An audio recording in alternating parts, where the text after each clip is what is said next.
Welcome to the Raven Space on YouTube. My name is Jason, and this is Raven Space Daily, where we talk about Baltimore Ravens news every single weekday. Thank you guys so much for joining me. If you're not subscribed to the Raven Space on YouTube, please subscribe for the best Baltimore Ravens content. Also, a special shout out to our Patreon subscribers, because without you guys, none of this is possible. We're going to hop right into the news for today, and the first news story talks about Zach Orr and his decision to retire again from the NFL.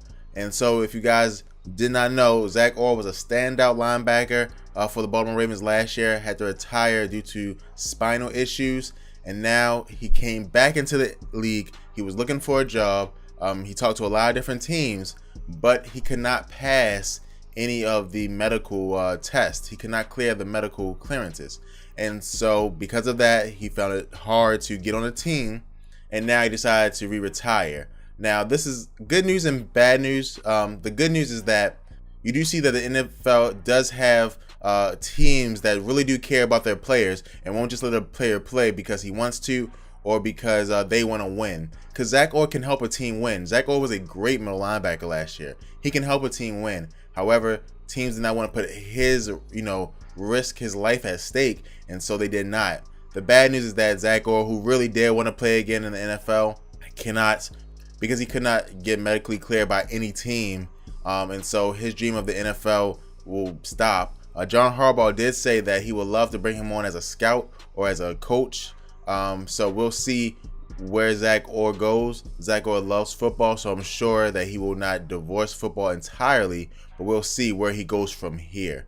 But again, he will not be on the Ravens. He will not be in the NFL because he cannot get any medical waivers from any team. So again, Zack Orr has decided to retire from the NFL. Let me know what you think about this story in the comments below. Again, I want to hear you guys' opinion. Do you think that teams should have let him play even though that he has this spinal issue? Let me know. Now we're going to move on to the second story of the day, and the second story talks about the Ravens that were not practicing on Sunday's practice. And so if you guys don't know, that sites like ESPN, they keep a tally of how many people played. And at Sunday's practice, 18% of the Baltimore Ravens team did not practice. And this included new absences like Danny Woodhead, Quincy Adebojo, and Tim Williams. And just to start with these players, Adebojo, isn't really a player that, has impressed me. But, it's still sad to see him get injured. But players like Danny Woodhead and Tim Williams, who are going to play a lot in the NFL in the regular season, them being injured is a little worrisome.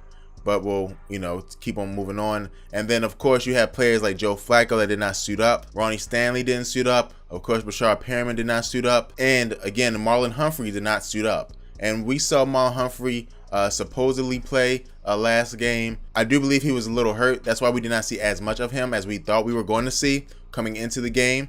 But those are some of the players that did not practice on Sunday. And again, it's very, very tough, very scary that all these players are getting injured and hurt. Again, 18% of a team is a lot. It's a whole lot. And we're on the stages of the NFL where players, if you're injured but you're trying to get a job, tough luck. So we'll see what happens. Again, as long as the Ravens can keep their star players healthy, they'll have a chance. But the biggest chance that they're going to have is on the shoulders of Joe Flacco, who will not practice this week. That's what John Harbaugh said. So we'll see. Injuries, again, another story that are hurting the Ravens in their progression and their growth. And now we're going to move on to the third topic of the day. And the third topic is about this channel. The Ravens Space are going to start doing live shows. For you guys that did not know, we did some this weekend. We did some on Friday. And so I'm going to give you guys a breakdown of what to expect. So from now on, the podcast will be a live podcast Mondays at 7 p.m. If this has to change, I'll let you guys know. But as of today, Mondays, 7 p.m., we'll be doing the live podcast. Do not worry, you'll still get a Raven Space Daily. You'll still get other things like the mailbag. Do not worry. But you will definitely be getting a live podcast. And if you want to be on this podcast, please email podcast@theravenspace.com. again, please email podcast@theravenspace.com. If you're a Patreon subscriber and you want to be on the live podcast, go to your Patreon page and send us an email. We will get you there. Only Patreon subscribers have access to that email, so we'll definitely get your message. So please go there, send us a message on Patreon. If you're not a Patreon member and you still want to be on the podcast, again, send your email to podcast@theravenspace.com.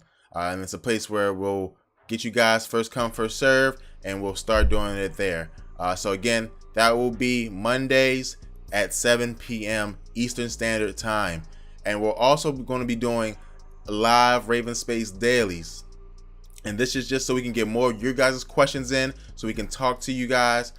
So to have a better experience. And the live Raven Space dailies will also be at 7 p.m. Tuesday through Friday. Those will be the live ones. We'll have one on Monday, but it will not be live. So again, live Raven Space dailies Tuesdays through Fridays at 7 p.m. Eastern Standard Time. So again, you guys, please let me know. If we can, we'll try to move it earlier, maybe 6:30, something like that. But for right now, it's going to be at 7 p.m. Eastern Standard Time, Tuesday through Friday for the Raven Space Daily, and live with you guys as a special guest host for the podcast on Mondays, 7 p.m. Eastern Standard Time. So again, please let me know what you guys think about this in the comments below, and we're going to move on to the question of the day. And like we do at the end of every single Raven Space Daily, we answer a question from you guys, the Raven Space community. And this question comes from Anthony, and Anthony asks, once Suggs retires, do you think he will be a first ballot Hall of Famer? Keep up the great work. Thank you so much for your question, Anthony. And this is a hard question because when you compare Terrell Suggs to other first ballot Hall of Famers on the Ravens, like Ed Reed, Ray Lewis, and Jonathan Ogden, those were the greatest at their position ever, right? A lot of people think Jonathan Ogden is a top 2 left tackle. Everybody thinks that Ray Lewis is a top 2 middle linebacker. In my opinion, he's the best of all time. Everyone thinks that Ed Reed is a top 2 free safety. In my opinion, he's the best defensive player of all time. And so where do you rank Terrell Suggs there? Of course not. He's not there.